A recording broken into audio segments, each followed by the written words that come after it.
We begin tonight with that terrifying scene at DIA tonight. An American Airlines jet with 178 people on board caught fire at the gate.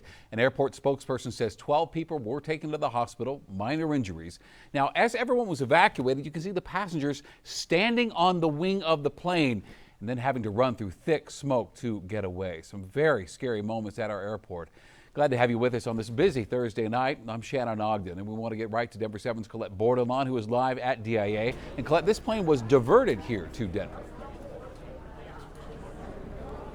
The plane was making a trip from Colorado Springs to Dallas, Shannon, and it took off out of Colorado Springs at just around 4:37 this afternoon. It was diverted here to DIA at around 5:15, so roughly that plane only in the air for around 30 minutes. And shocking, absolutely shocking video coming out of DIA this afternoon. Some of that video showing passengers evacuating alongside the wing of the plane, people inside the airport watching it all happen. Those videos, those pictures, they flooded social media this afternoon. The plane in question is a Boeing 737-800. American Airlines says the plane landed safely and made it to the gate when there was a problem with the engine. The FAA saying crew began feeling engine vibrations, and it was while taxiing to the gate that an engine caught fire.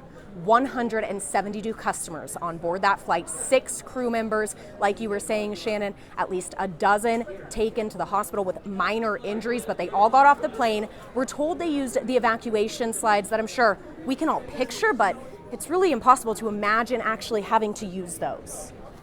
Maybe something on the airport itself had caught fire, and then I'm like, no, it's a plane. But yeah, no, never something you want to see at the airport is, thick clouds of black smoke. When these incidents happen, they're able to get a plane on the ground quickly, and because if they were to try to keep going to Dallas and something like that happens at 30,000 feet, that's a completely different story than at the taxiway.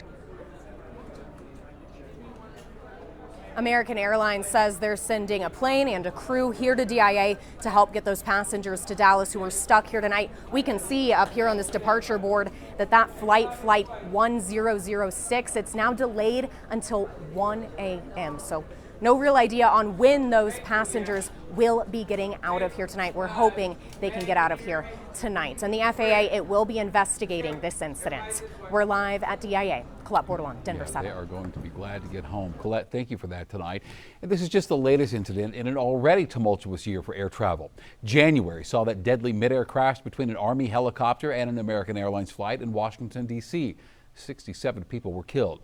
A little more than a week later, a Delta plane crash landed upside down in Toronto. A week after that, a Southwest flight just avoided a collision in Chicago. Well, a veteran pilot says these incidents actually have made it safer to fly now. This would be the best time to be flying, is because everybody's hyper vigilant and they don't want anything bad to happen. Now, air crashes increased by 9% last year, but that equals still just one accident out of every 881,000 flights. And digging a little deeper into these numbers, Denver 7 found there have been fewer aviation crashes this year, 153 according to the NTSB, compared to the same time last year when we saw 286.